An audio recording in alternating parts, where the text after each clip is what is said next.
Greetings, Fallout lovers. It is Matty here, and today I'm bringing you a Fallout 4 news update. Now, before anything, be sure to check out the link in the description to my previous video. It is another Fallout 4 news update, and for the past 3 weeks, there's just been an insane amount of Fallout 4 news and stuff to discuss. It is both awesome and bad, because the reason I say it's bad is because I have not been able to follow my normal upload schedule of on Mondays and Fridays I do my Fallout lore video, on Tuesdays and Thursdays I do my wishlist video, on Wednesdays I do my normal vlog. And while I've been on track with my vlogs, unfortunately I've been a little off key for the past 2 weeks with my Fallout lore video. So I want you guys just to know that schedule there that I just said, so that you do know that in the future that is what it'll be, because I don't want my new subs just thinking I just post videos at random or anything. But sometimes whenever Fallout 4 news comes out, I have to substitute my series for this because this takes priority. So just so you know, and for those of you who have been longtime fans are wondering where those series are, that's where they are. So anyways, on to Fallout 4 news. Basically, I was reading a little article, just someone's opinions,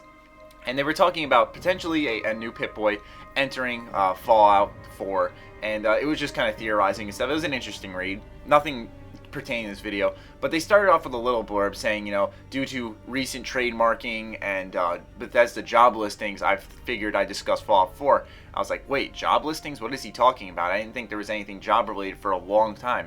So I go on their website and look, and obviously, you know, some of their positions say you must have experience with the Elder Scrolls Construction Kit, or GEC, which is the basically mod development kits for Fallout or Elder Scrolls series. So that was obviously well known, and I discussed this in a video months ago. But anyways, I was looking at it today, and there was one thing I noticed that was different in the game programmer section.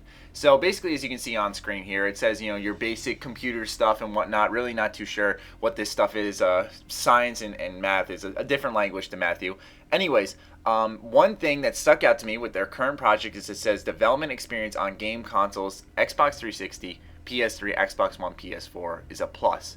So what stuck out to me here is I assumed that developing this new game that they were developing would be a Xbox One and PS4 only thing.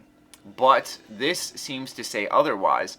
Now, it is very well possible that they just want you to have development experience in general, but considering it is a whole new thing, especially for PS4, PS3 had Cell, and now PS4 has this whole new development kit, I don't see why having prior experience on these consoles would make the difference in learning how to develop for the new next-gen ones. If it were that case, I would totally understand, but that's why I was thinking to myself, is this going to be a multi-gen or multi-generation platform type game?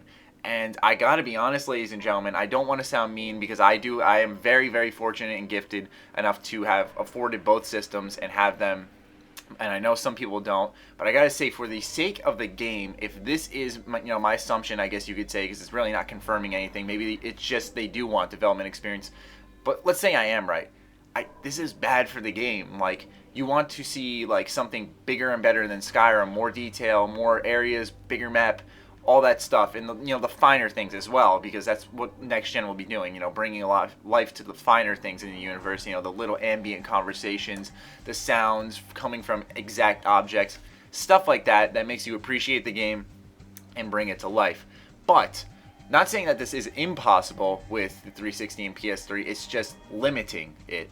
And I don't want to rub anyone the wrong way by saying, oh, come on, man, just give it to the Xbox One, PS4. Because I know that Ubisoft released a statement saying that unless X amount of systems sold, it was a pretty high number, that they would not consider developing for the Xbox One and PS4 exclusively. And while it's understandable, I really hope Bethesda isn't going to follow that trend, take a step back, and really limit their ambitions, because you constantly hear the most typical line from every developer for developing a next-gen only game is, yeah, we were never able to do this on previous gen, we had all these great ideas, now we're going to bring them here to next gen because we have that ability. And it's like, okay, I want to see Bethesda do that as well. As common as it is, I want to see them do that. But that's really all I have my thoughts on it.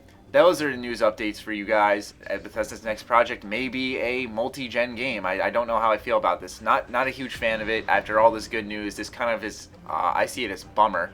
But I want you guys to go ahead, let me know in the comments down below, do you think that making this game a multi-platform game is a good idea?